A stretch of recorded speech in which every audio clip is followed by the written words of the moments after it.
Ladies and gents, I'm the one and only DJ Storms. Welcome back to the channel here on YouTube.com. It is, of course, Tuesday, February 16th, 2021. We are a few days removed from NXT TakeOver Vengeance Day, which, of course, streamed live on the WWE Network Sunday, February 14th. 2021, starting at 7 p.m. Eastern Time. This is, of course, the official rewind for NXT TakeOver Vengeance Day. And trust me when I tell you, I understand your concerns. I hear your cries. I hear your complaints. I hear everyone's opinion and everyone's stance on NXT as a whole. Trust me, I'm in the same boat as you. We all know that NXT has not felt the same throughout 2020, and it all goes back to Vince McMahon. It all goes back to Vince McMahon because it was inevitable that Vince McMahon was going to take over NXT at some point in time. It all started after WrestleMania 36, well, at WrestleMania 36 specifically, with Charlotte Flair becoming the NXT Women's Champion in an attempt to draw more people to watch AEW, which of course it failed. Throughout the course of 2020, we saw Vince McMahon inject main roster flavor into NXT, shitty entertainment aspects. We had Vince McMahon pushing who he wanted. We had them doing big matches away for free on television, them bringing back old pay-per-views like Halloween Havoc and the Great American Bash and New Year's Evil, using it on NXT on Wednesdays to try and counter-program AEW and bring viewers over from AEW to watch NXT. All this other bullshit in between. The bullshit with Leon Ruff. I understand, and I have not stopped covering NXT. Matter of fact, I have stuck with NXT throughout this deterioration period, and I have dissected NXT in depth, and I have talked about what they needed to do, what they didn't need to do. However, since the start of the year, we have actually had a string of decent shows over the last month and a half. They have been operating with a sense of urgency. They've been operating with a sense of severity, a sense of focus and determination. All business, no bullshit. There's been minimal main roster influence, and they have been focused on building towards this takeover, which was the first takeover of 2021. And we had a stacked card. From the beginning, and we got a lot of excellent wrestling to cap off an excellent pay-per-view. We had a lot of interesting material on the show going into the show, and a lot of interesting material coming out of the show. And Triple H, despite a shit year for NXT in 2020, and we had 9 straight months of just deterioration, like I said, deterioration for NXT, where NXT was just completely stripped of what made NXT from the get-go. Triple H, I feel as though he started the year off with a sense of urgency, building towards this takeover, and he went into this show with the mindset of, I'm going to do whatever I need to do to get everyone that is watching this show excited. I'm going to do everything in my power to rekindle that love, that aura, that mystique, that interest, and that trust that we all had in NXT. Because I know for a fact Triple H actually cares. Triple H cares about the audience. Triple H cares about the fans. Triple H loves this sport. Triple H loves professional wrestling. And I was watching the show, and with every passing match, I'm like, okay. Triple H is really going balls to the wall with this show, and he wants to make sure that we are all along for the ride for NXT. And this show was the start of what I hope to be a rejuvenation for NXT. Now, I'm not delusional. I know for a fact it's going to take more than just a month and a half of decent shows on Wednesdays and then a great takeover in order to fully rejuvenate that love, that mystique, that aura, and most importantly, that trust. Trust is the hardest thing to gain and the easiest thing to lose, no matter what it's with, no matter what. Trust is very, very hard to gain and very, very easy to lose. I know for a fact that it's not going to take a month and a half of decent shows and a great takeover in order to get NXT back where it needs to be. For all we know, we could be looking at this entire year being a rejuvenation period for NXT. NXT may not be back to normal until the end of 2021, whether we have fans or whether we don't have fans. And that just goes to show you how bad Vince McMahon really fucked up NXT. And some of the fuck-ups were still being felt. This was not a perfect show by any means. Some of the fuck-ups that Vince McMahon injected into NXT, some of the fuck-ups that Vince McMahon caused were still being felt even on this show. There's been severely less main roster influence, but there's one factor, one major factor that sticks out, that tells everyone that Vince McMahon still has just a little bit of influence over NXT, and it's the fact that they're still on Wednesdays from 8 to 10. Because Vince McMahon merely put NXT on Wednesdays on the USA Network at 2 hours, specifically to prevent AEW's audience from growing and expanding. I mean, a fucking infant can figure that out. We already know this. I mean, I'm just sounding like a broken record at this rate. Now, again, as I reported, there are rumors of NASCAR and NHL apparently coming over to the USA Network. I have not heard anything about that recently. I am watching very, very diligently all over the media. I am watching diligently because I want to keep my eye out for that. I want to make sure I am on top of that. As soon as the next news, rumor, or report, as soon as the next source reports something about NHL and NASCAR apparently moving to the USA, I want to be on that because I want to see if that could very well be the deciding factor that moves NXT off of Wednesdays and onto Tuesdays or Thursdays or wherever they want to move it. Either way, Tuesdays and Thursdays would be the ideal days. I would preferably pick Tuesdays, but that's just me. But we'll cross that bridge when we get there. We'll talk about that when we hear the next report about NHL and NASCAR moving to the USA. But that obviously is a huge factor in the rejuvenation of NXT. Second biggest factor, obviously, I already touched upon that, time. Time is going to be on NXT's side, and time is going to be the biggest factor outside of USA Wednesday, 8 to 10 p.m.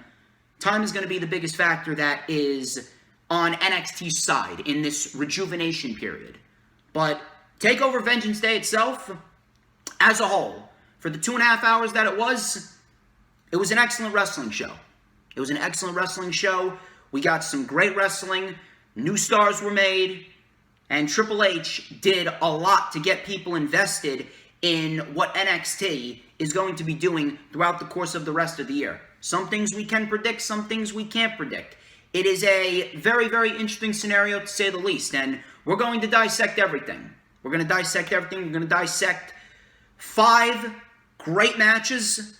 We're going to dissect the winners, the losers, and possible routes for both the winners and the losers going into the next few months and possibly the rest of 2021. You guys already know who I am. Thank you very much for stopping by. I greatly appreciate each and every single one of you for stopping by on this Tuesday afternoon. We got a lot of shit to cover. We got a lot of shit to talk about regarding NXT. Tomorrow is, of course, NXT on Wednesdays. I will be reviewing that on the Lightning Flash update on Saturday. We got a lot of material. We got a lot of material to talk about. We got a lot of material to dissect. I am insanely busy when it comes to my personal life and my professional life as well. I got a lot of college material to take care of. I got a paper about Walmart to do and why they're bad or good for society. I got to do that by next Wednesday. I got to keep on applying for jobs. I've already had 4 job interviews already. I'm getting the work in. I'm getting those interviews in, putting in the work. I am getting my name out there in the professional business realm. So I have a lot of shit to worry about. I will keep you guys updated on what is to come. This month, of course, is still a very busy month for the DJ Storms brand as a whole. You guys are not going to want to miss a single moment of it. Of course, this week is yet another busy week for the brand. Before we get into the festivities here on the Rewind, please, if you guys have not already done so, please follow me on the Twitter sticks. The Twitter sticks. Of course, my girl Dee already knows. She is my #1 mod in the chat. Don't fuck with her. Please follow me on the Twitter sticks. You guys already know why I am the operator of the best damn Twitter handle known to mankind. But if you don't follow me on the Twitter sticks, you will know why I am the operator of the best damn Twitter handle known to mankind. My Twitter handle is, of course, @HistoryMakerDJS. Please go and follow me.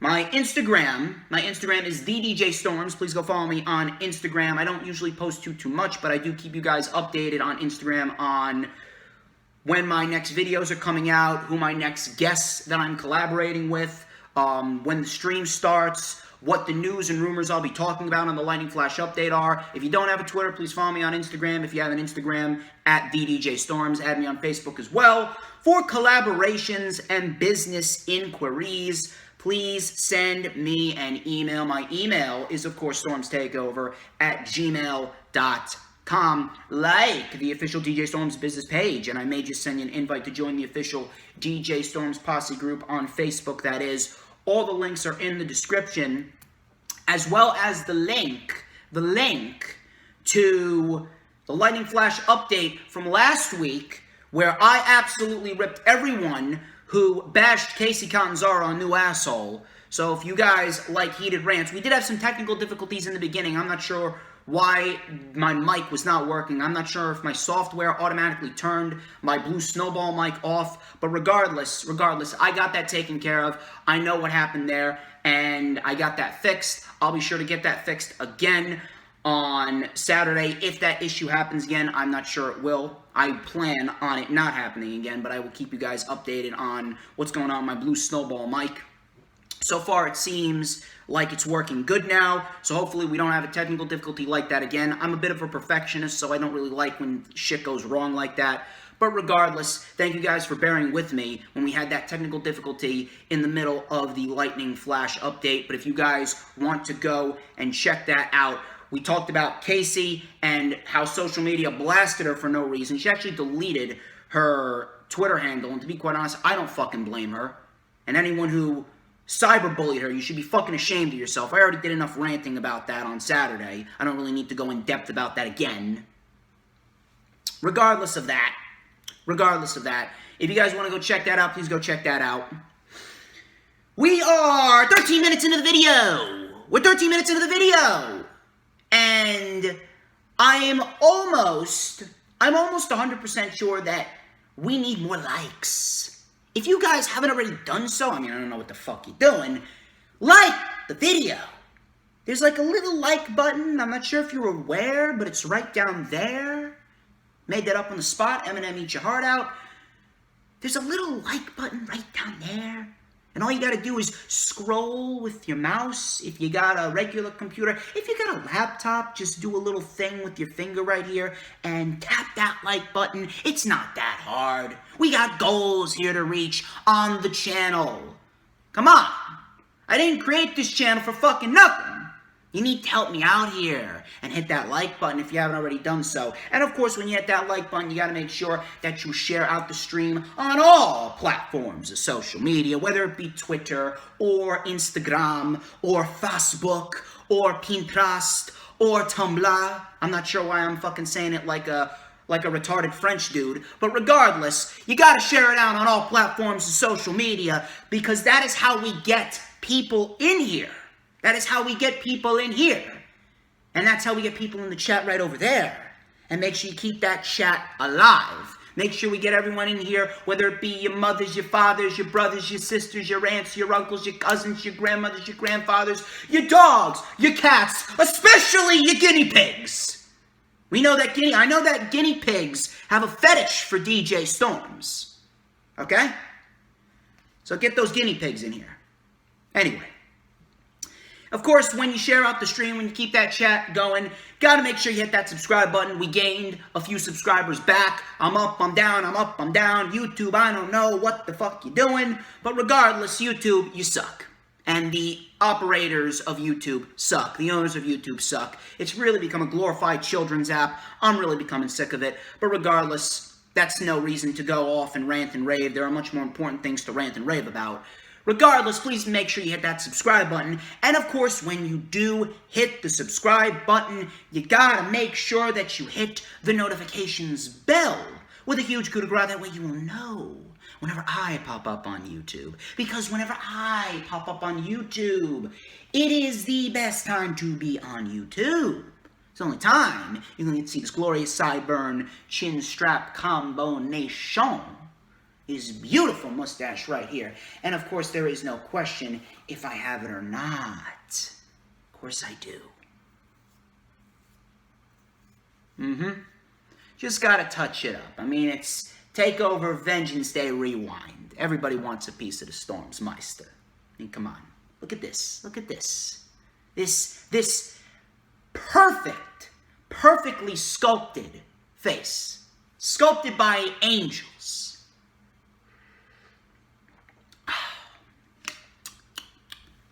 Anyway, enough of the festivities with the brand advertisements and the self-brand promotions. Enough of, I mean, I bask in my glory enough. I think you guys want me to just get into the review. I know, you guys got shit to do on Tuesdays. I know. It's another busy week. Anyway, let's get straight into the matches. Shall we? Shall we? NXT TakeOver Vengeance Day, on the pre-show actually, before the show, we actually had LA Knight making his presence felt, formerly known as Eli Drake from Impact Wrestling. Now, I don't know who the fuck came up with the name LA Knight. I mean, I really don't, because that does not sound very appealing, that does not sound very intimidating, that doesn't really sound very intriguing on the surface. Eli Drake, from what I last remember, I followed Eli Drake very vividly, but from what I remember, he was very, very good in Impact. He is legit at what he does. And ultimately, I don't mind them signing Eli Drake. It's going to take a while for me to get used to the name LA Knight, because I'm not really sure how the fuck LA Knight and Eli Drake, I'm not really sure how LA Knight is an upgrade from Eli Drake. I would just keep fucking Eli Drake. But regardless of that, Eli Drake, I think he should be a fairly solid addition to NXT. And in time, I really do think that Eli Drake, aka LA Knight, could be a major player. He's going to be a nice individual that will slide into that mid-card, into main event scene territory in NXT. Hopefully, we see a lot more of Eli Drake, and we do see Eli Drake break out and become a major star in NXT. This is what NXT needs. They need some people in the main event scene, because the main event scene, no matter how great of a main event we got, and no matter how great the guys like Pete Dunne are, and Balor, and Ciampa, the main event scene is lacking a bit. And it could be lacking a lot more after WrestleMania, because you know that we're going to have some call-ups. You know that we're going to fucking have some call-ups. So, we have a lot to talk about as far as the main event scene goes. We will get into that a little bit later on. But regardless, LA Knight is with NXT. Taya Valkyrie is also with NXT. I will talk about that on the Lightning Flash update this Saturday, of course, at 1 p.m. Eastern Time, as per usual. But LA Knight, fairly decent signing there. Hopefully, we do see a lot more, and we do see a breakout year for Mr. LA Knight, formerly known as Eli Drake. The show kicked off, surprisingly, this was actually a shock to me. The show kicked off with Raquel Gonzalez and Dakota Kai versus Schatzy, Blackheart, and Ember Moon. This was the finals of the Women's Dusty Rhodes Tag Team Classic. Now, this was the finals match that I predicted. The tournament itself was very good, not as good as the men's, obviously, because the men's have a much deeper and a much better tag team division than the women's. But this was still a fairly good tournament as a whole, and I expected this to be the best match of the tournament, and it was. But let me tell you something. I was actually expecting Gargano and Kushida to kick off the show, and I was expecting this match to follow. I did not think that they were going to kick off the show with the Women's Dusty Rhodes Tag Team Classic. And let me tell you something, it really does show you how much investment and how much trust Triple H has in these four women, how high he is on these four women to kick off the show, rather than just be the match that follows the opening match. And the opening match is just as important as the main event. How you start the show is just as important as how you end the show. And Triple H putting these four women on first, it really does go to show you how much investment he has put in the women's division and how much trust he has in these four women. I knew the match was going to be fairly decent, but I was not expecting it to be as good as it was. Matter of fact, I thought that it was actually going to be the weakest match of the night. And that's not a knock on all four of the women. I just thought it was going to be placed in a spot in which it wasn't going to live up to the expectations of being a takeover-worthy match. But let me tell you something. These four women blew everyone's expectations out of the water. This match was excellent. Great opening match from the start. They really blew my expectations out of the water. I was not expecting it to be this good. So, Dakota Kai, she was isolated in the beginning by Ember Moon and Schatzy Blackheart. Kai's knee was the main target of Ember and Schatzy. Raquel tagged in. She lit up Ember Moon. A big fall-away slam to Moon. She tossed around Schatzy for a little bit too. Blackheart, this was a very nice spot right here. Blackheart tried for a Hurricane Rana to Gonzalez off the apron, but Gonzalez caught her and powerbombed her into the plexiglass and chain. That looked brutal there. Moon was then at the mercy of Kai and Gonzalez. Gonzalez then accidentally ran over Dakota Kai. Moon with a Rough Rider to Raquel Gonzalez, and Dakota Kai was actually DDT'd on her head. We then had the Eclipse connecting to Raquel Gonzalez. Kai distracted the ref for a little bit. Raquel was able to recover quickly. Schatzy with a missile drop kick off the top, and Ember fell into the cover, but Raquel kicked out. Schatzy and Dakota Kai both tagged in. We had a facebuster down to the knee by Schatzy Blackheart for a 2. Schatzy was then at the mercy of Raquel Gonzalez. Schatzy then hit a beautiful sliced bread number 2 from the middle rope on Miss Raquel Gonzalez, but Dakota Kai was able to save the match. Schatzy with a suicide dive taking out Dakota Kai.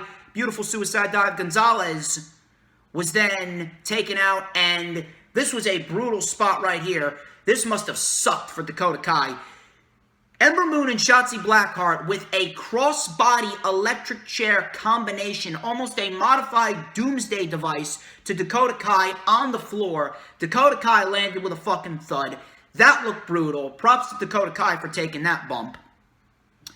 Schatzy was then taken out. Kai recovered, and she saved Raquel Gonzalez. She hit a chiropractor on Schatzy, but Schatzy still kicked out.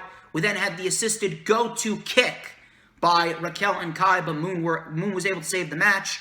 Moon then got tossed off the stage by Raquel Gonzalez. She got sent into the fucking abyss off the stage. It was actually an elevated stage, side by side with the ring. Moon sent off the stage. Schatzy was then dropped by Dakota Kai, and Gonzalez then tossed Dakota Kai over the top rope in a military press into a splash on Schatzy Blackheart. Raquel Gonzalez then picked up Schatzy Blackheart, hit the one-armed powerbomb, and Raquel Gonzalez and Dakota Kai win the first ever women's Dusty Rhodes Tag Team Classic in a great opening match for NXT TakeOver Vengeance Day. I was not expecting it to be this good, but both women did a very, very, very good job. Both teams were excellent in this match. Raquel Gonzalez and Dakota Kai win, and this was the right outcome here. This was the right outcome. I love Schatzy and I love Ember, but at the end of the day, this was the right outcome here. And this, in itself, this was validation. Because over the course of the last year, Raquel and Kai have been teaming for a year. And they've accomplished nothing. So this was the culmination of all of that. Giving them something to fight for. Finally validating their partnership. And their partnership did not start out very good. Matter of fact, Raquel Gonzalez was actually hampering down Dakota Kai. Raquel Gonzalez was hampering down Dakota Kai. And Raquel Gonzalez at one point was the female Braun Strowman. Now I look at Raquel Gonzalez, and I absolutely love what Raquel Gonzalez is all about. Raquel Gonzalez and Dakota Kai, excellent. They're an excellent women's tag team. I love the pairing. Absolutely love it. And undoubtedly, they are the next women's tag team champions. You're not going to have them go through 3 teams, an excellent opening match like we saw here, and you're just not going to follow through. You're going to give them the Women's Tag Team Championships. I don't know when it's going to happen. I'm not sure if it's at the Elimination Chamber. I'm not sure if it's at Fastlane. If I was doing this, I would book it at WrestleMania. More likely than not, WWE will probably book it on Monday Night Raw, give it 8 minutes, and have Nia Jax and Shayna Baszler retain. But if anything, I would do it at WrestleMania. And I would give Dakota Kai and Raquel Gonzalez the Women's Tag Team titles at WrestleMania. I mean, why not? Raquel Gonzalez and Dakota Kai, they defeat Schatzy, Blackheart, and Ember Moon in a great opening match.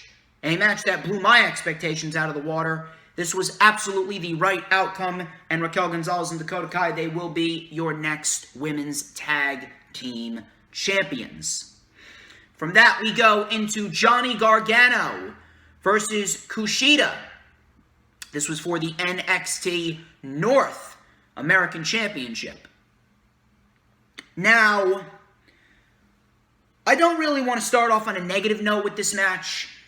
I don't, because I'm negative enough when it comes to WWE and Monday Night Raw and SmackDown and how shitty they handle their main roster material. I don't want to start off on a negative note. This was a match that I could have seen a title change in. This was a match that I predicted a title change in. This was a match that should have had a title change.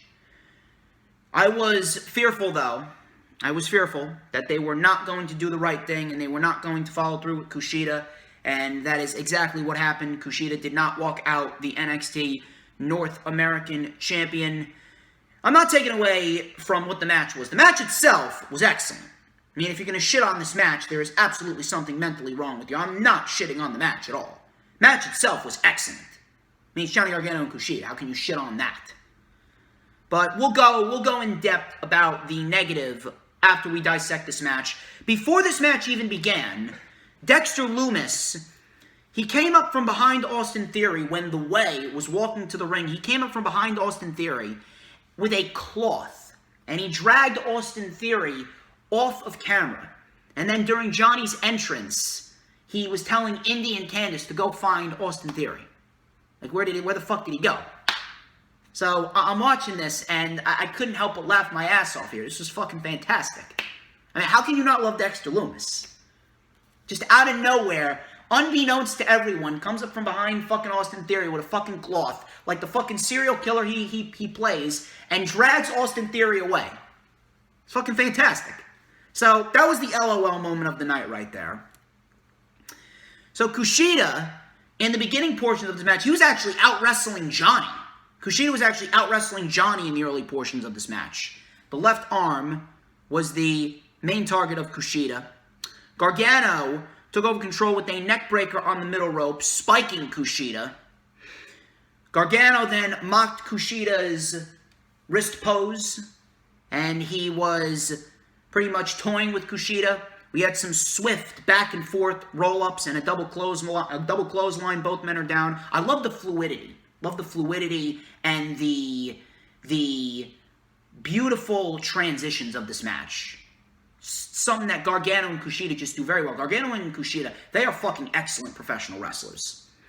So, Kushida picked up the pace, had some swift back and forth counters, German suplex and a roundhouse kick by Kushida for a 2. Kushida then stopped a slingshot spear and then delivered a necklock suplex, but Gargano was able to kick out. Gargano's elbow was then sent into the post. They really made the left arm and the elbow a main focus of this matchup. That was Gargano's weak spot throughout this entire matchup. Gargano was then laid out on the top. Gargano countered a Kushida Spanish fly, which I believe he was going for. It was either a Spanish fly or a superplex. I believe it was a superplex. Gargano, with a twisting brainbuster off the middle rope, he kept the hold and delivered a tornado DDT off the ropes. Kushida was able to kick out. They traded strikes back and forth. Gargano caught a handspring back elbow by Kushida and locked in the Gargano escape. Kushida did not tap out. Kushida then grabbed the left arm and Kushida transferred into the hoverboard lock. Gargano was able to break free. He delivered a lawn dart and both men were down. Kushida with a necklock suplex into the corner. Looked brutal there on Gargano. Kushida then with a huge avalanche slam into an armbar.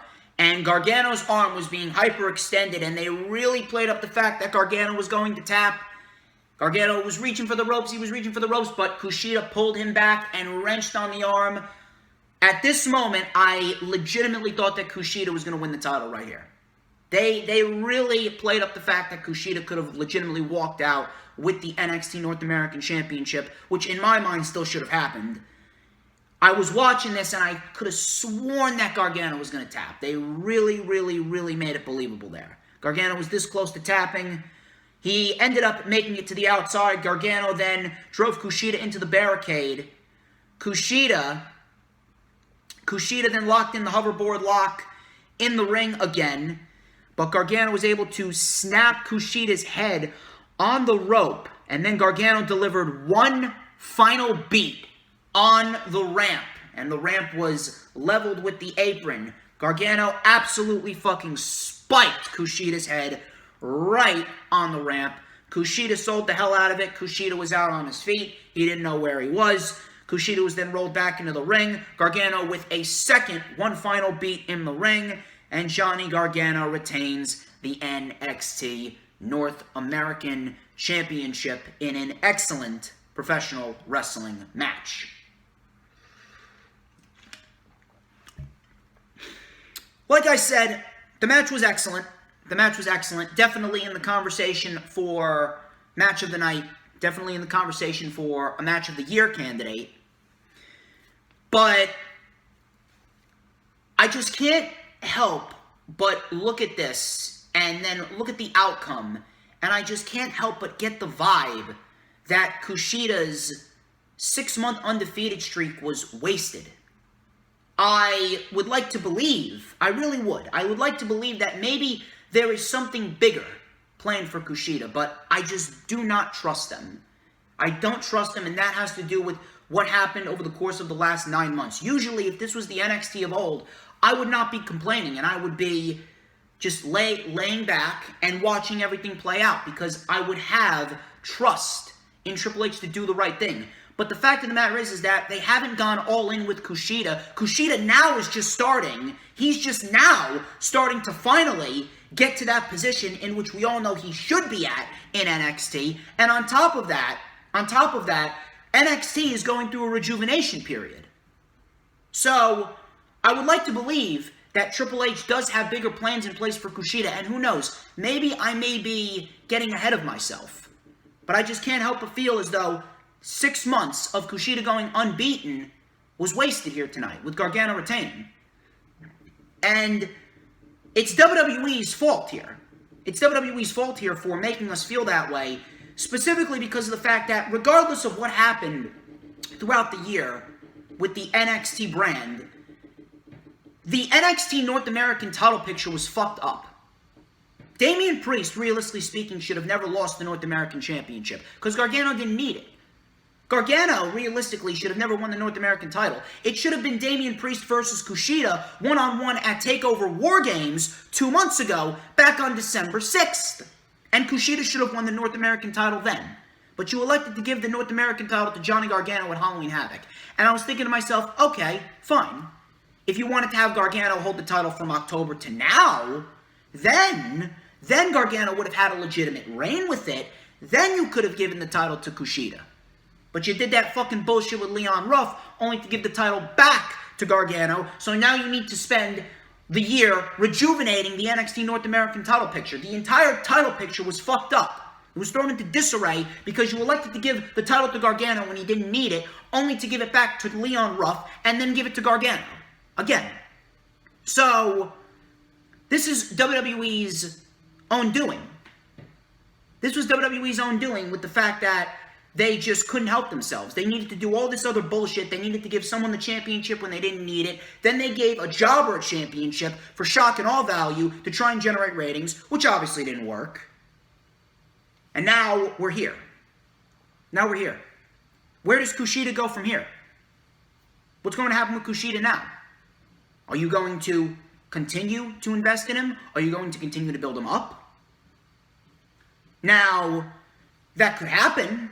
Maybe I am getting a little agitated over nothing.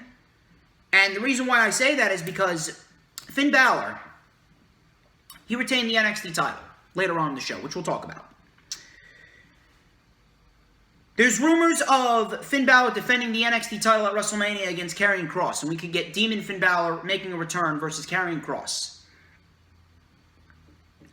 There's also reports from 2 sources, Ringside News and Dave Meltzer. They're not always credible, but regardless, you can't help but feel as though this source has some validity to it. This report has some validity to it. Karrion Kross is going to get fast-tracked to the main roster. So, at the end of the day, we could very well be looking at Finn Balor still the NXT champion after WrestleMania. I understand that a lot of people may be thinking that, oh my god, Kross is going to win, Yes, true, but with how Vince McMahon booked Karrion Kross, and you know what I'm going to say, Karrion Kross was fast-tracked to the NXT Championship. Vince McMahon took over, and he wanted to put that title on Karrion Kross because he looks at Karrion Kross, and he sees everything that he wants in a professional wrestler.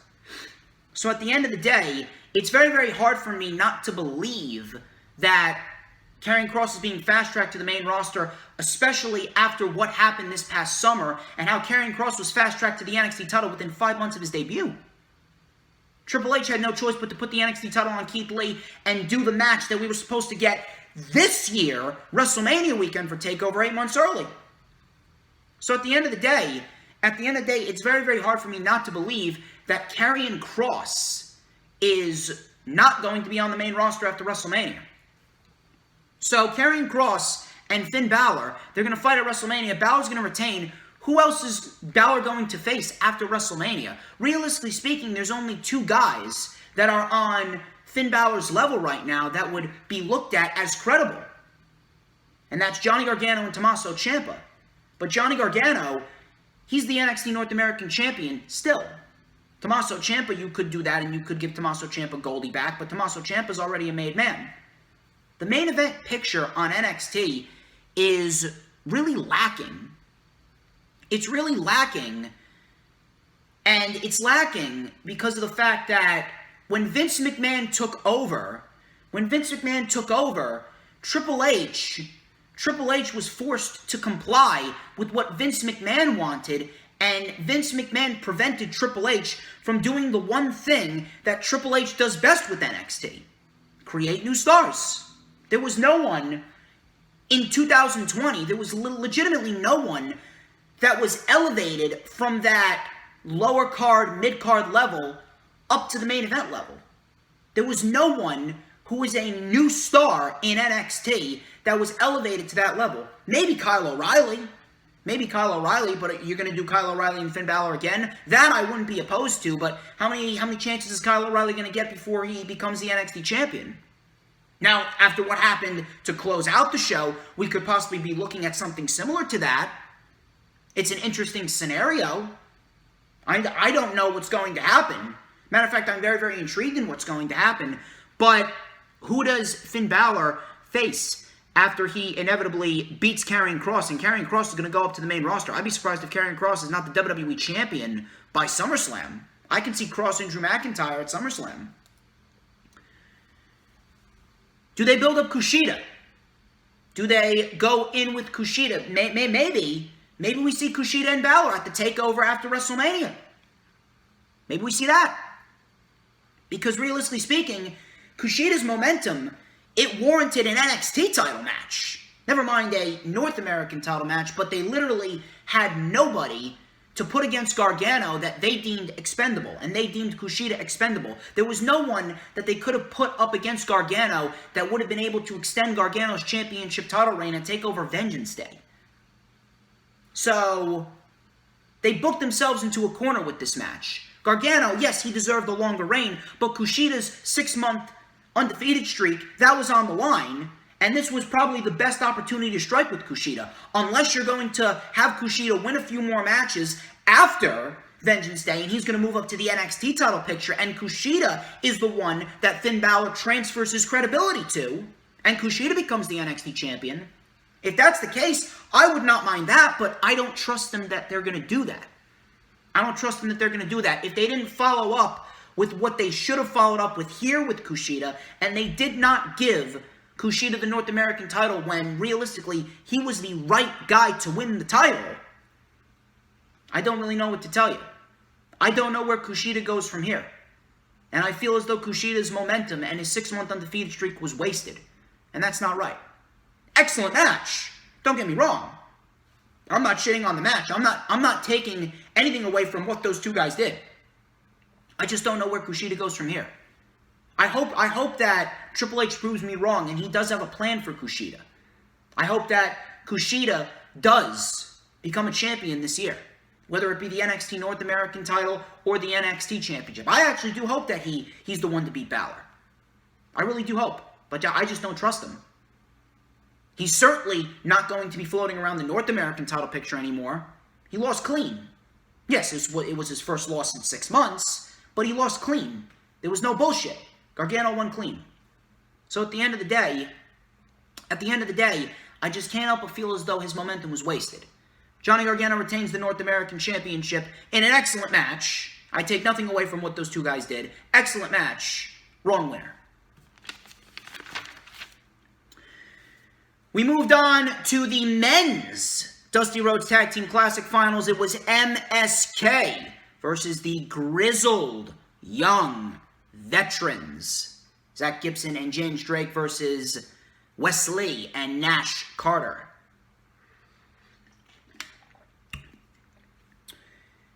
If there's one thing that NXT lost in 2020, it lost a lot of things in 2020, but the one thing that it really lost was its priorities. The main priorities that brought NXT to the dance. And one of the main priorities in NXT was tag team wrestling. Tag team wrestling was huge in NXT. And throughout 2020, the tag team division was the worst that it has ever been. And it was extremely disappointing to watch at times. We did have some decent matches here and there, but overall, the NXT tag team division sorely lacked, and it did not feel like the NXT tag team division of old. The Dusty Rhodes Tag Team Classic made its return, and the Dusty Rhodes Tag Team Classic really gave the shows a sense of life.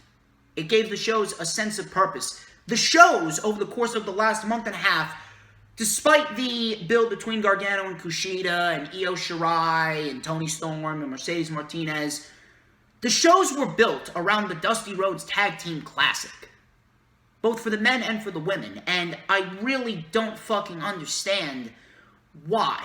I really don't understand why the main roster, whoever it is, Vince or Bruce or Kevin Dunn, whoever, I don't understand why they are not watching NXT. I don't understand why they don't understand that tag team wrestling has the power to be a draw.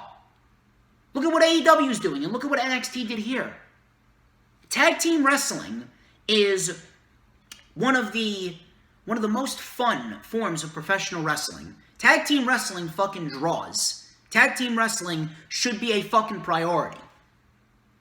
These four individuals, Zach Gibson, James Drake, Wesley, Nash Carter, absolutely killed it. This may have been the match of the night. This may have been the match of the night. For me, it was, at least. This was absolutely a match of the night for me, at least. These four men went in there and showed you why they are two of the best tag teams in the world. Now, the outcome was surprising to me, which we'll talk about. We will talk about. It's so funny. It's so funny because I look at MSK, and all I see when I look at MSK is what would happen if Ricochet was a tag team. MSK is literally Ricochet in tag team form. And then I look at the Grizzled Young Veterans, and I see the European version of FTR. These two men work like a well-oiled machine. Great heels. They are tag team fucking specialists. And I look at these two teams, the tag team version of Ricochet and the European version of FTR, and it absolutely fucking sucks when I look at them because they're never going to succeed on the main roster. I look at these two teams, and within a month, these four men would be chasing around the 24/7 title with R-Truth, Drew Gulak, Akira Tozawa, and fucking Tucker. It's legitimately disgusting how great NXT can be, and how great NXT has treated literally everyone that has come through the rankings in NXT, or mostly everyone that has come through the rankings in NXT. And then when they make it to the main roster, they're treated like legitimate garbage. They're treated like they're not even professional wrestlers. If Vince McMahon doesn't like you, go fuck yourself. It's ridiculous. It is absolutely disgusting how I cannot see any success for these two on the main roster. And you know for a fact that one day they're both going to get called up to the main roster. Not now. Certainly not now. Probably not for another year or two. But at the end of the day, when these two make the main roster, it's absolutely fucking disgusting that neither of these teams are going to have lucrative careers. Neither of these teams are going to feel like big deals because Vince McMahon just does not get behind tag team wrestling. It's fucking disgusting. This match itself, though, fucking excellent. May have been the match of the night for me. So, MSK was in control early on. Couple of topes to GYV before Gibson ran over Carter. They played up Carter as a big-time babyface. Wesley and Nash Carter, pure fucking babyfaces. Pure fucking babyfaces. They are really, really, really fun to watch. Carter was said on commentary to have bonded with his dad over professional wrestling. And when his dad passed away, Carter knew that he needed to go into pro wrestling. So that was a very nice backstory there, a very nice little statistic about Mr. Nash Carter. Carter was cut down and dissected. GYV, classic fucking tag team wrestling. Dissecting Carter, quick tags, very fluid movements. They are, like I said, European version of FTR. Carter finally got to Wesley. Wesley came in and he lit up Zach Gibson. Lee, with a Tope Con Hero, a ricochet like Tope Con Hero over the post, taking out the Grizzled Young Veterans. A beautiful handspring backflip Pele kick, but Gibson kicked out. MSK then took out James Drake. Gibson got lit up by Carter. We had a beautiful twisting springboard cutter by Carter, but Gibson still kicked out. GYV then took out Wesley. Wesley made the tag. Nash Carter was then taken out. GYV with the beautiful combo, the Helter Skelter, and the 450, but Wesley stayed alive. We then had a beautiful moonsault on Zach Gibson and a poison Rana on James Drake. Swanton bomb by Nash Carter, and then a spiral tap by Wesley, but James Drake still kicked out, and they couldn't fucking believe it. Lee was then sent to the floor. Carter tried to continue to fight, and this is where I thought it was going to be the end for MSK. We had a backbreaker, a backstabber powerbomb combo, but Carter still kicked out. They went for Ticket to Mayhem. Wesley came in with double super kicks. James Drake was then hit with the blockbuster spinebuster combo, a springboard blockbuster spinebuster combo, and MSK wins the Dusty Rhodes Tag Team Classic. They literally came out of nowhere, and within 4 matches, they won the Dusty Classic, and they are getting an NXT Tag Team title opportunity.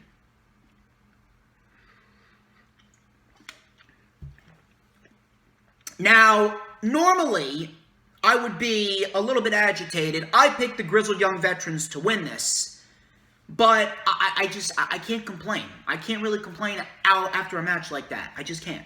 And I'm going to tell you why. Normally, I would be complaining, and I would say this outcome was wrong. Normally, I would be. But the difference between the Grizzled Young Veterans losing and Kushida losing is because the Grizzled Young Veterans have always been booked very consistently. The Grizzled Young Veterans have not had stop and start pushes. The Grizzled Young Veterans have not had periods where they were just dull. They didn't have any periods where they were just there. Triple H has always had heavy investment in James Drake and Zach Gibson. They were always in top tier matches, whether they were fighting in the UK or whether they were fighting on NXT US television. The Grizzled Young Veterans have always been consistent. They have been featured on television every week. They have been in the spotlight. They have been in the tag team title hunt. They have consistently been here. Kushida was on the rise, but then he was brought down and he was just kind of stuck in limbo for the longest time. And now he just started to gain some momentum. And that's why I said strike when the iron is hot with Kushida. I would have still gone with the Grizzled Young Veterans, but I can't complain about this because of the prior history that Triple H has with the Grizzled Young Veterans. Grizzled Young Veterans are not buried. This was their first loss since they came back. They've been winning and winning and winning and winning and winning for weeks and weeks and weeks leading up to this. Regardless of whether they won or lost, Triple H, I know for a fact, has heavy investment in the Grizzled Young Veterans. And tag team wrestling absolutely is a priority again on NXT television, and that is something I can appreciate.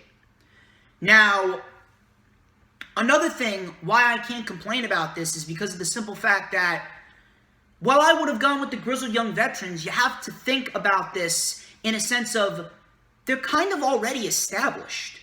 They were the first ever NXT UK Tag Team Champions, held those titles for 8 months, and then, of course, we had them making it to the finals of 2 Dusty Classics, and more likely than not, they're going to be NXT Tag Team Champions at some point.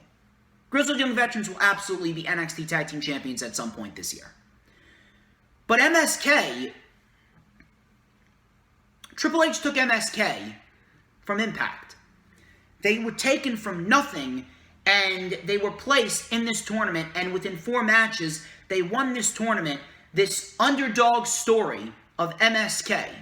This underdog story of MSK, they were able to win the Dusty Rhodes Tag Team Classic. MSK and what Triple H did with MSK here, this is what NXT is all about.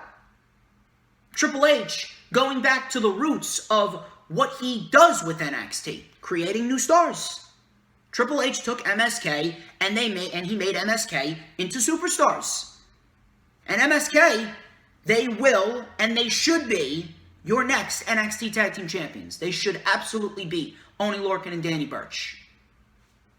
And regardless of who won and who lost this match, both of these teams are going to be NXT Tag Team Champions this year. Whoever had won this match was going to be the next NXT Tag Team Champions, and then whoever lost this match was going to be the next NXT Tag Team Champions after the winners. It was either going to be Grizzled Young Veterans winning this match, winning the titles, and then towards the end of the year, they were going to revisit this match, and we're going to have MSK and Grizzled Young Veterans for the NXT Tag Team titles, or MSK were going to win, and they were going to do that story in reverse. And we're going to revisit this down the line. And I do believe MSK, they will win the NXT Tag Team titles like they should. And we are going to see MSK hold those titles going into the summer. And then once we get to the summer, probably in August, I would say, when the next TakeOver is. They'll probably do a TakeOver before SummerSlam. We have a TakeOver before SummerSlam. MSK. They are going to drop those titles to the Grizzled Young Veterans. I'm telling you, this match is going to be revisited at a later date with the tag team titles on the line. This time, it was for the Dusty Rhodes Tag Team Classic Finals Cup and a shot at the titles. Now we wait. And down the line, we are going to see MSK versus the Grizzled Young Veterans, and it will be for the NXT Tag Team titles. MSK win the Dusty Rhodes Tag Team Classic in an excellent tag team match. Tag team wrestling is alive and well. Very, very pleased to see that. Very, very happy to see it, and I am very, very pleased with what MSK and the Grizzled Young Veterans produced here. Very, very, very much looking forward to seeing what happens with MSK and Oney Lorcan and Danny Burch. I'm not sure if MSK is going to win the titles on Wednesday, or they're going to wait a few weeks. Either way, I would assume it's going to take place on Wednesday. It could very well take place as early as tomorrow. I mean, I'm recording this directly after TakeOver. You're watching this on Tuesday. But regardless, I do believe that MSK will be the next NXT Tag Team Champions. Grizzled Young Veterans, they are not buried. I do have a lot more faith in Triple H to push the Grizzled Young Veterans than I do Kushida, based on the track record of the Grizzled Young Veterans. Grizzled Young Veterans will be the ones to take the titles off of MSK, as this match will be revisited. I really cannot complain, regardless of if the Grizzled Young Veterans didn't win. Excellent tag team match to cap off the men's Dusty Classic. Eo Sharai versus Toni Storm versus Mercedes Martinez. This was a triple threat match for the NXT Women's Championship. There really wasn't much story going into this match. The main story was centered around Toni Storm and Eo Sharai. They didn't really build up too much of the story. They really just kind of threw this match together, mainly because they did not really have anyone else for Eo Sharai. And to be quite honest with you, like I said, Toni Storm and Mercedes Martinez, look, I love both women. All three women worked their ass off in this match. Everyone worked their ass off tonight at TakeOver. This was a very good women's championship match, but at the end of the day, I mean, come on, you'd be a fucking idiot if you're going to tell me that Toni Storm and Mercedes Martinez did anything to earn a title opportunity. Toni Storm was pinned in the first round of the Women's Dusty Classic. Mercedes Martinez has had 2 matches since coming back. She lost in the first round of the Dusty Rhodes Tag Team Classic with Toni, even though she wasn't pinned. She still lost. And then she defeated a jobber prior to the tournament. So at the end of the day, neither woman did anything to earn a title opportunity. This match was thrown together because there was literally no one else. The woman that should have been challenging Shirai, Raquel Gonzalez, the woman who should have been challenging Shirai, you elected to do the Women's Dusty Classic now to put the match at TakeOver, and you pretty much cut out a challenger from Eo Sharai. So you ended up with this match. We had a few blips here and there, which we'll talk about in a little bit. The fight actually started immediately. Mercedes Martinez went right after Eo Sharai. Toni Storm then fought with Martinez. We had a twisting suplex to Storm on the floor by Miss Martinez. Martinez then tossed Shirai over the barricade. It was one-on-one for a little bit. Shirai came in with a missile dropkick to Mercedes Martinez. Storm with the black hole slam. A spinebuster by Martinez. That got a 2.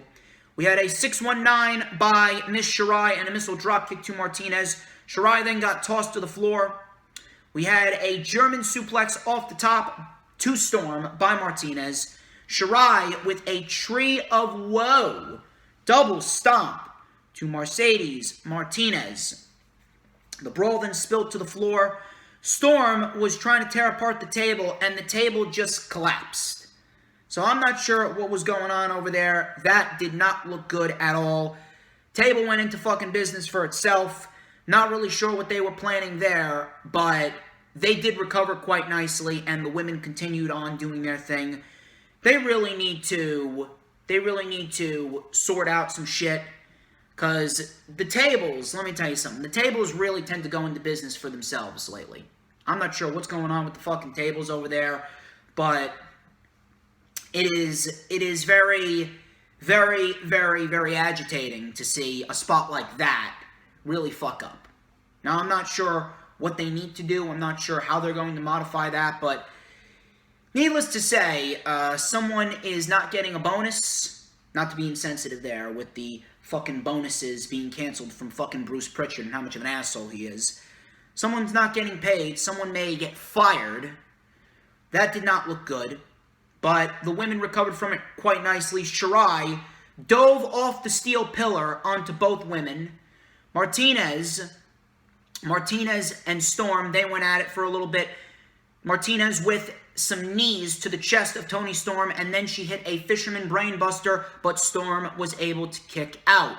Storm then recovered, and she delivered Storm 0, but Martinez kicked out.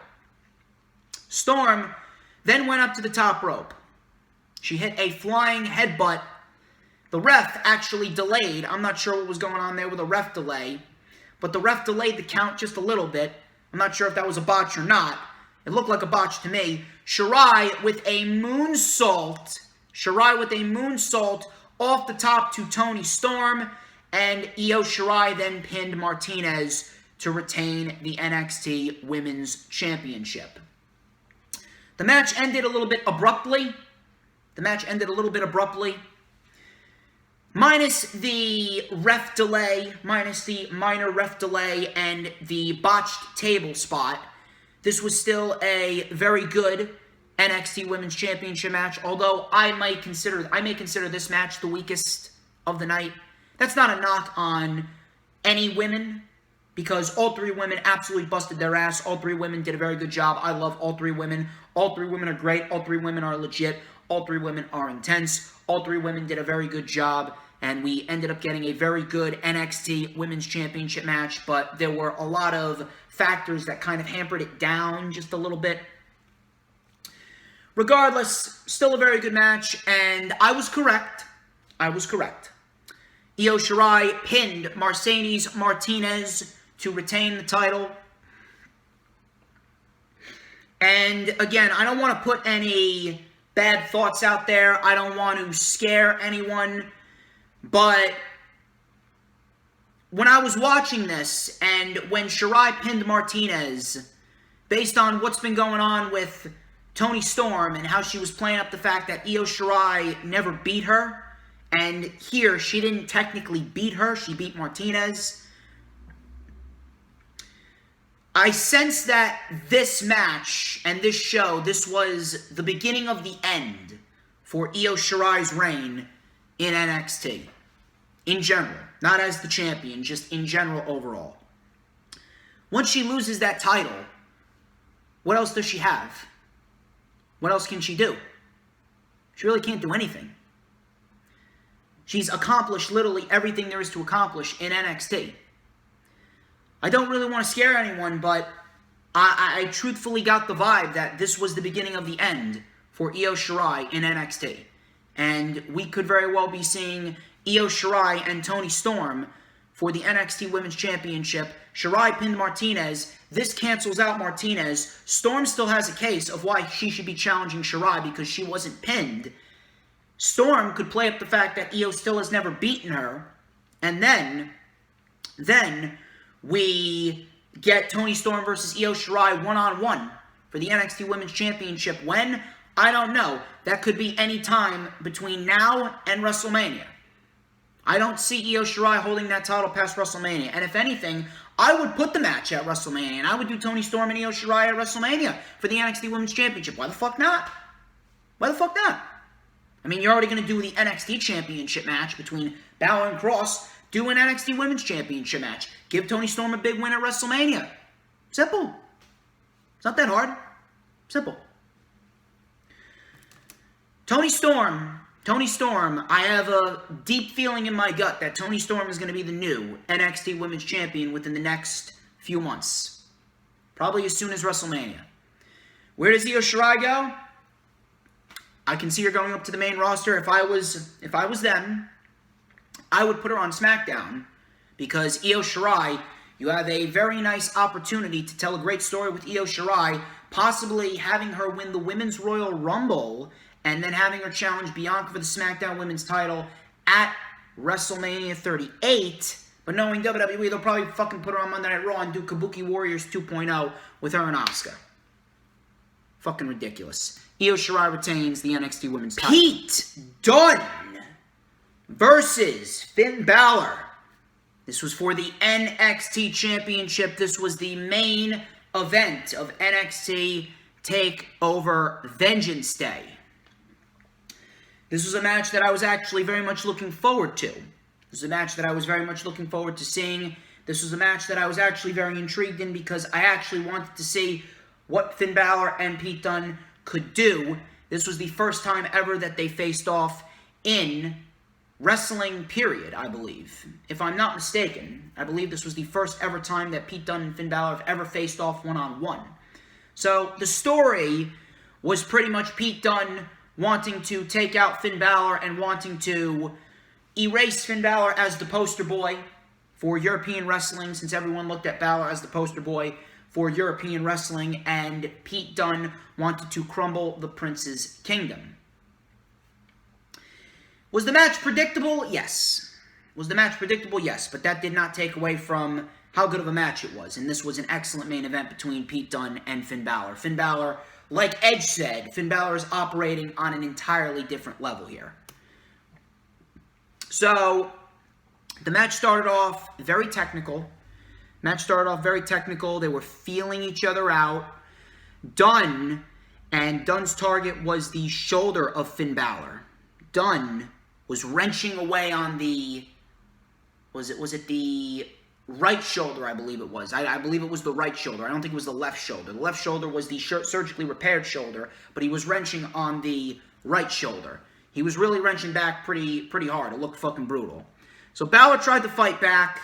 Dunne with a spinning X-Plex, looked great, for a 2. Balor then attacked the leg of Pete Dunne. The knee of Pete Dunne was the story of the match, specifically for Balor. Balor targeted Dunne's knee. Dunne targeted Balor's shoulder. Balor with a vicious clothesline, turning Dunne inside out. That got a 2 count. Dunne went for a Daniel Bryan-esque backflip, but the knee gave out. He was still able to recover. A few back and forth counters. He was able to hit a sit-out powerbomb high on the neck and shoulders. Balor was able to kick out. Dunne then stomped on Balor's shoulder. He had a snap German suplex, but Balor hit Dunne in the knee again. Balor with the backstabber, the Eye of the Hurricane, a shotgun dropkick. Then he went for the coup de grace. Dunne then caught Finn Balor in midair. He caught Finn Balor in midair coming off the top with a triangle choke. The legs were locked in tight. Dunne did not allow Balor to get to the ropes, but Balor was able to get to the ropes anyway. Now, he wasn't conscious. It looked like he wasn't conscious. Dunne took advantage, snapped the fingers. Dunne snapped the fingers. Balor tried to fight back. And this right here, this was so fucking crafty from Dunne. This was fucking crafty. Dunne, and you gotta love Pete Dunne. Dunne used Balor's own hand. He held a grip on Balor's hand, and he used Balor's own arm to low blow Balor. He used Balor's own arm, and he pulled it up, and he used Balor's own arm to low blow Balor in the nuts. I mean, how can you not love Pete Dunne? The craftiness of Pete Dunne's great. The ref kind of just let it go. Dunne then hit the bitter end. Dunne hit the bitter end.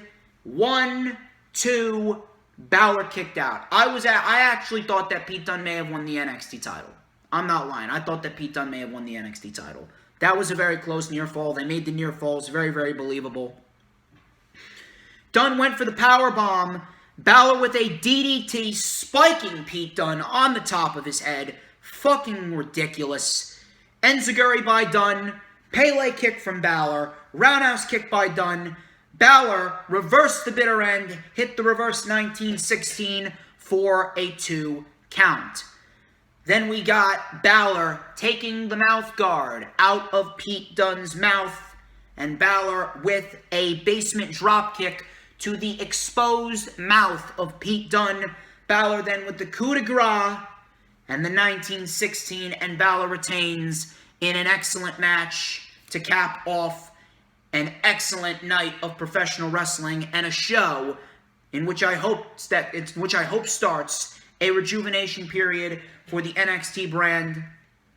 After the match, Oney Lorcan and Danny Burch attacked Finn Balor. Dunne actually took out an official, so maybe Pete Dunne gets suspended there. The assault continued before the Undisputed Era came out to save Finn Balor.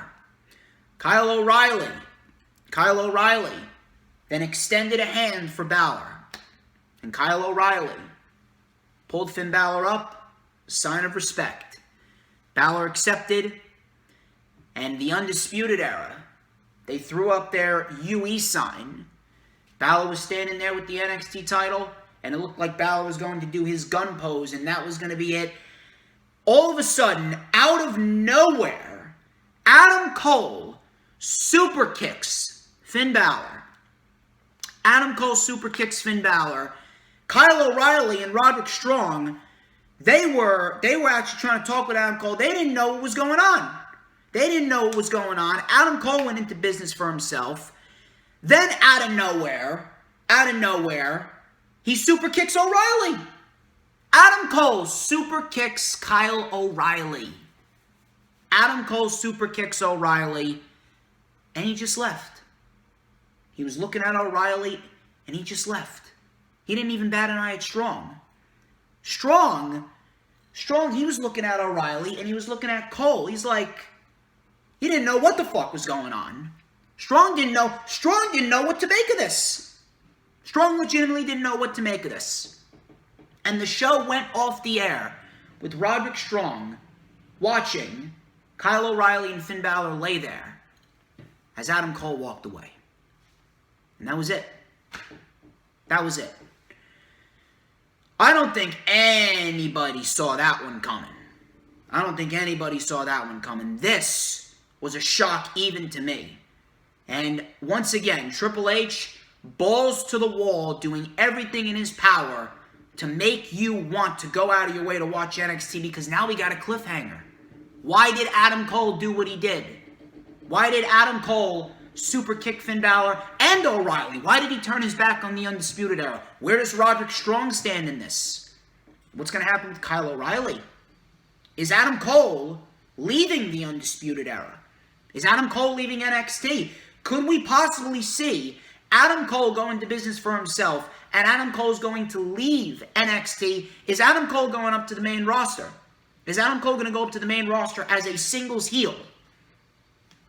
I don't know. I do not know what is going on. But this completely blew everyone away.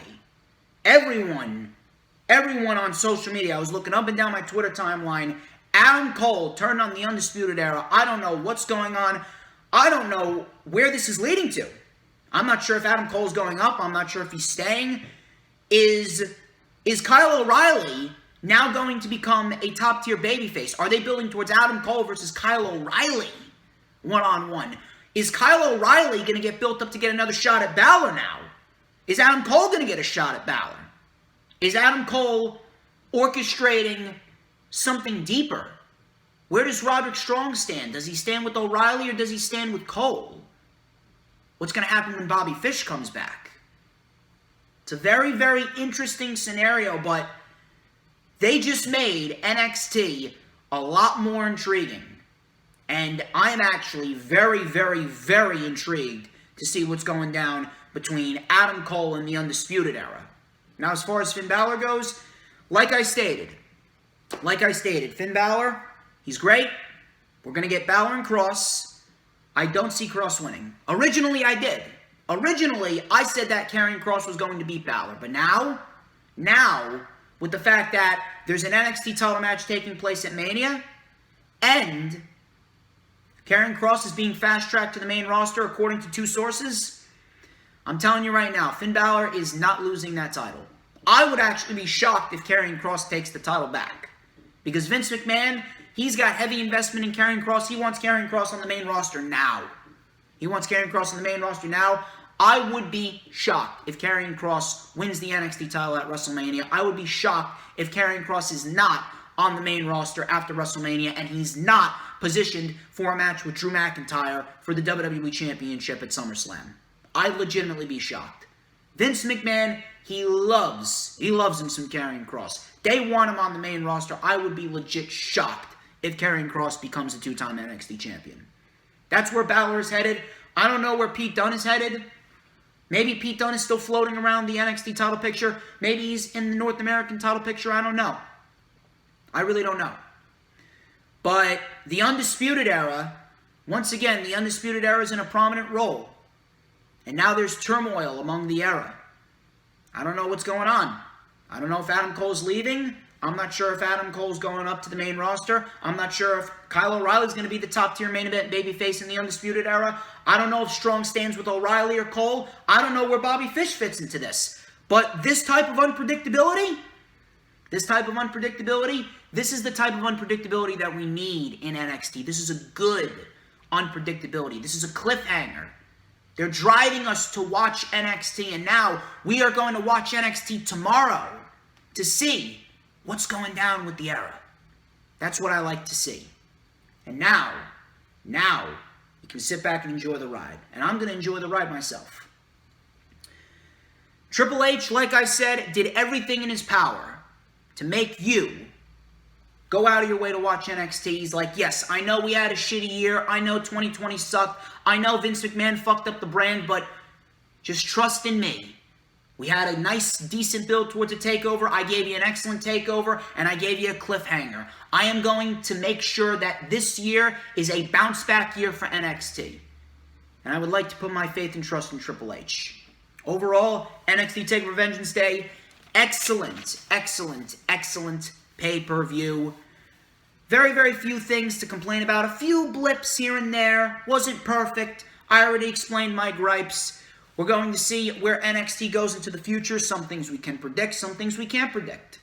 And the things that we can't predict, I don't necessarily think that's a bad thing. I think we should be in for a very intriguing 2021. And hopefully, by the end of the year, we see the NXT of old.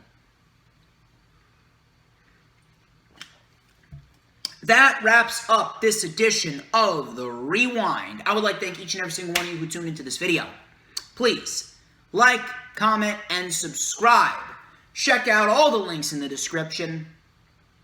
And, big announcement. If you don't already know, it's been made pretty clear as of lately. It's been made pretty clear. This Friday, on the channel, 12:30 p.m. Eastern Time. Or 2:30 rather. I don't know why I said 12:30. 12:30 is way too early. I mean, like, a lot of people are eating lunch at that time. 2:30 p.m. Eastern Time on Friday. Me and Hibiki TMD. I'm not really sure if he's in the chat or not. Maybe he might be lurking. Maybe I've already seen him in the chat. Either way, if I interacted with you in the chat, bro, how you doing? Hibiki TMD. I was on his channel last month. For some Hibiki high spots. We were talking about the Royal Rumble 1995. This time, he's coming on my channel. This Friday, 2:30 p.m. Eastern Time. It is the rundown for WWE Elimination Chamber 2021. Elimination Chamber 2021 is this Sunday on the WWE Network. Me and Hibiki are going to be breaking down everything that's going down on Sunday for the Elimination Chamber pay-per-view. Set your calendar dates. Me and him are going to fucking light it up. This Friday, 2:30 p.m. Eastern Time. Rundown for Elimination Chamber with Hibiki TMD. Set your calendar dates for that. Of course, we got the Lightning Flash update on Saturday at 1 p.m. Eastern Time. And, of course, the Rewind for WWE Elimination Chamber. I will be putting that up next Monday, of course, after the Elimination Chamber pay-per-view. But ladies and gentlemen, that wraps up this edition of The Rundown. Thank you guys so much for watching. I greatly appreciate all of you. Like, comment, subscribe. Check out all the links in the description. I am DJ Storms. This has been The Rewind, and I will catch you later. Tomorrow, tweeting live for Dynamite as per usual. My usual note taken, and I will catch you on Friday as well. Rundown for the Chamber with Hibiki.